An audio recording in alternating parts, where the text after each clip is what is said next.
never met, No. although I understand that you and Tony go back a ways. We certainly do. Hi, Tone. Hi, Elle. Well, explain that.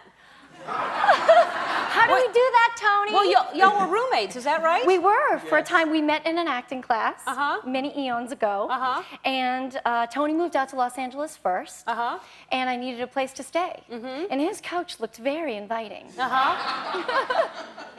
And then, did the couch remain comfortable? It did. Oh, yes, it did.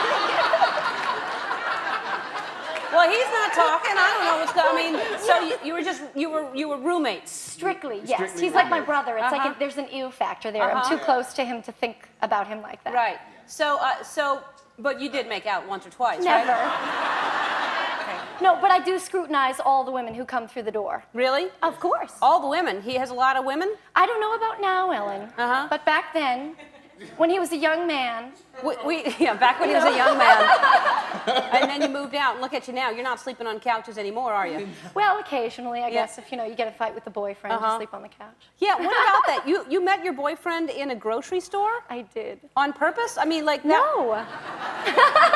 I mean, how does that happen?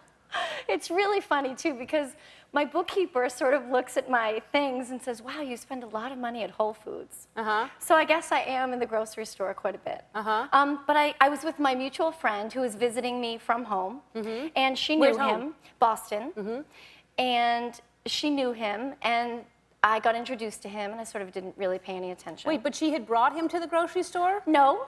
He He heard her voice, Ellen. Uh-huh. She has a really distinctive voice. Tony knows her. Uh-huh. And he heard her voice and turned around and said, I thought that was you.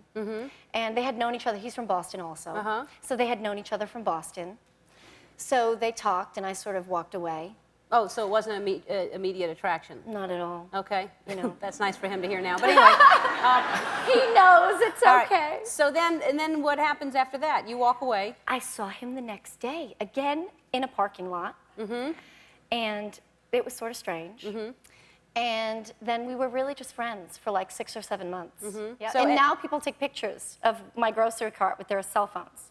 Really? Funny thing, do they do that to you? Not that I knew of, but now. They're doing it. Like So- you're holding your grocery cart and they blatantly take a picture, or? Okay, well, here's what happened. I go to the grocery store, as I've mentioned. A lot. And I sort of noticed a couple of times that people sort of seem to be waving their cell phones around.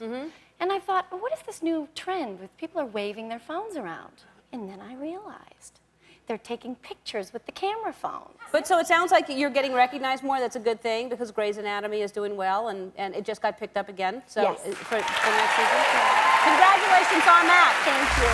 So you did something so sweet. The last time you were here, you said that you were going to auction off a day with you, and the money would go to my wildlife fund, to the Ellen Fund, and which was really amazing. And you raised a lot of money. How much did you raise? We did. We raised over $100,000. Isn't that amazing? $100,000.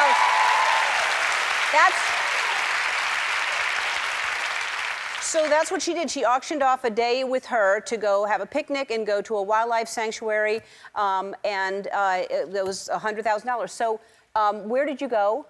So we went to a place here in Los Angeles in Culver City called the Eco Wildlife Station. That's sweet. And it really was like a super fun day. So not only did we do something great, but we had fun doing it. Well, that's great. We're going to do something similar later on today because you're so good at that. So you went to Europe with your kids. How old are your kids now? Yeah, 2, 4, and 9. Okay, and so that's a long flight to go to Europe. How was that with those kids on the flight? Oh, it was full of adventure. Yeah, it was challenging. Do they like to fly? Well, the older, I don't know how mothers did it before iPads. Because with the 9-year-old and the 4-year-old, you can stick an iPad in front of them, and especially I have this trick where I don't let them use the iPad for like weeks before. And then when I get on the plane, I'm like, I've got an iPad. And they just completely freak out, and they're just quiet for the whole entire time. It's the 2-year-old Eli that is just learning to walk and super excited about meeting every single person on the plane. Oh, Yeah. wow. And were they excited to meet him? No, some are and some aren't. Yeah. Yes, yeah. There he is in Italy, eating his pasta. That's adorable. That's adorable. All right, so he's 2, Yes. and then you said 4 and 9. Yes, Sienna is 4. Right. I don't know if we have a picture of her. There's Right. Sienna, yeah. She's Who's your favorite? my Which one, if spirited you had to say, child. if you had to say your favorite, which one would it be? Ellen DeGeneres, don't you dare! They're not watching. All right, so you have one, obviously, because you're not going to say. Because the answer should have been, I love them all. You're right, I love them Right all. away, that should have been your answer. Okay, Yeah. let me not ask that. Who's the smartest? It depends on for what. Like smart, like Stella's smart and like she knows how to go to her dad and get what she wants. And Sienna's super smart because she'll just have a complete meltdown, freak out, and you'll give her whatever she wants to get her to shut up. Right.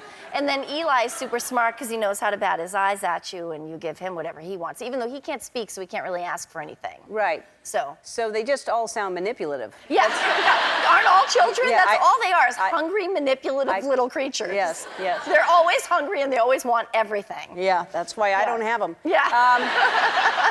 So let's talk about, I appreciated you asking me to give you the award this weekend. I was in Vancouver, but you got the GLSEN award this weekend, and that's so fantastic. And tell everybody, first of all, congratulations. Thank you. But they really need the help right now. They do. GLSEN is an amazing organization for those of you who haven't heard of it.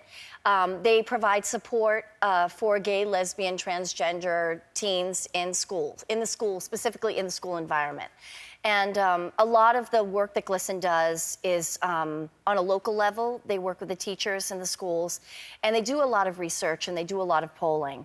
And we know GLSEN's research shows definitively that this year there's been an increase of violence against gay and lesbian transgender teens in schools, an increase of 65%. So, I mean, could you just imagine having a sweet little baby in 2nd grade or 3rd grade or 4th grade, and they're different than the other kids, and every day they're faced with anxiety and fear about getting beat up and harassed and bullied. And this year specifically, I don't even want to get into why the violence in this country is at such an alarming rate. But it is. And something we can all do that we know also from GLSEN research that really works is we set up gay, straight alliance clubs in the schools. The kids feel supported, they feel protected, and they feel safe, and they learn better. There's less incidents of depression and suicide, and so there is something that we can do to help these kids that the research shows is very effective. Yeah, it's called the Gay Straight Alliance. So for all the straight kids out there, if there's not a Gay Straight Alliance club in your school, please, I'm begging you to start one, because it's what you can do. Good for you. They're not old enough to vote. Yeah. They can do that. Specifically, it's important because Yeah. if you're not old enough to vote, that is something that you can do that will make a real difference and really help kids. Yeah. So please, I beg you. I love that you're so passionate about that. All right, let's talk about Grey's Anatomy. This is the 15th season. Will there be a 16th season? Yes, of course. Yes? Yes. Yes. Yes. It's fantastic. Yeah. Oh, good. Yeah. I was wondering if I thought that there was a possibility that it wasn't. Well, my contract is till season 16. Mm-hmm. And so I'm completely obligated to do season 16. And, you know, these numbers, there's just no end in sight with streaming. And the show is so popular. Yeah. And I have to say, again, I love coming here. Thank you for giving me this platform. Because not only do we get to do great things, but we get to say thank you. Because everywhere I go, whether it's Italy, whether it's France, London, Kansas, the people that come up to me with tears in their eyes and tell me how meaningful the show is to them.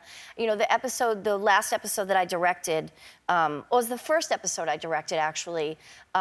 It was a teenager was in the show, and he was gay, and he played a gay character on my show. And after we had filmed the whole entire episode, he said to me, you know, my whole life, I've watched the show with my parents.